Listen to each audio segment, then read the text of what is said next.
नमस्कार। इन खबर में आपका स्वागत है।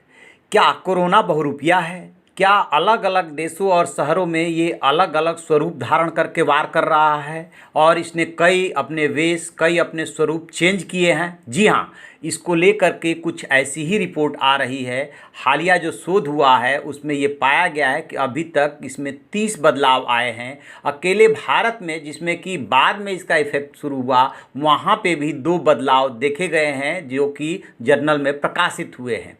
चीन के झियांग विश्वविद्यालय ने अपने शोध में दावा किया है कि वुहान के बाद कोविड में म्यूटेशन के कारण कुछ इसके जो स्ट्रेन हैं वो बहुत ज़्यादा घातक हुए और जो घातक स्ट्रेन है वो पहले वाले स्ट्रेन से 270 गुना ताकतवर है।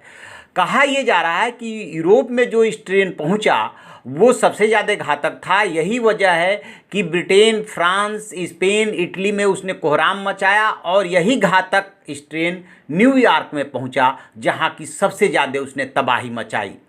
अब सवाल ये उठ रहा है कि क्या एक ही देश में अलग अलग तरह के स्ट्रेन हो सकते हैं इसके? तो ऐसा हो सकता है, क्योंकि ये भी एक बात आ रही है कि अमेरिका के न्यूयॉर्क में जो स्ट्रेन पहुंचा वो बाकी राज्यों से अलग है। वाशिंगटन में जो स्ट्रेन पाए गए हैं वो कम घातक है।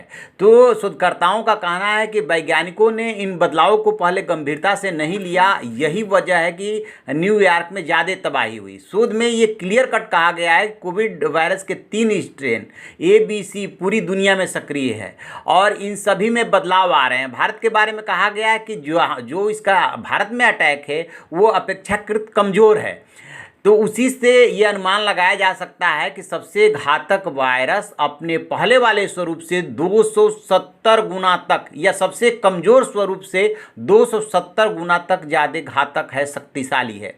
तो इस शोध को जो है साइंस जर्नल मैड रैक्सीव ने प्रकाशित किया, जिसमें शोधकर्ताओं का दावा है कि म्यूटेशन से वायरस के विभिन्न स्ट्रेन में बदलाव आ रहे हैं। कहीं ये घातक हुआ है तो कहीं कमज़ोर पड़ा है। और चीन के national centre for bio information की रिपोर्ट के अनुसार अब तक दुनिया में कोरोना वायरस के 10,000 नमूनों की जांच हुई है, जिसमें 4,300 म्यूटेशन रिकॉर्ड किए गए हैं। सोचिए कि 10,000 की जांच हुई, उसमें 4300 म्यूटेशन हुआ है। तो उसी से जो है फ़र्क पड़ रहा है। तो अब इसका नकारात्मक प्रभाव आगे क्या होने वाला है वो ये है कि 70 प्रोजेक्ट, दुनिया भर में 70 प्रोजेक्ट पे काम चल रहा है इसकी वैक्सीन बनाने के लिए, इसकी एग्जैक्ट दवाई बनाने के लिए।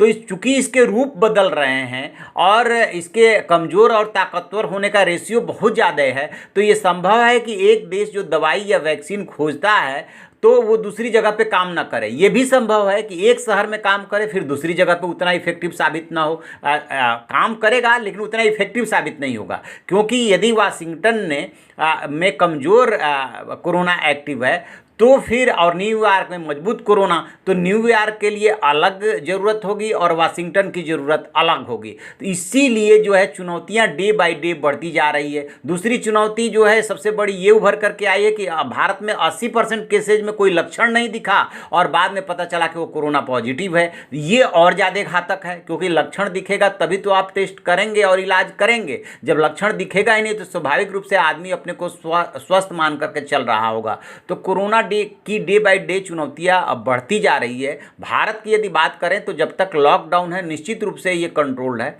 बट जब लॉकडाउन खुलेगा, लोग आपस में मिलेंगे जुलेंगे तो बहुत ज़्यादा एहतियात की ज़रूरत होगी, बहुत ज़्यादा सोशल डिस्टेंसिंग की ज़रूरत होगी। ये है कोरोना की चुनौतियाँ। तो आप ऐसी खबरों के लिए देखते रहिए हमारा डिजिटल चैनल इन खबर। Thank you.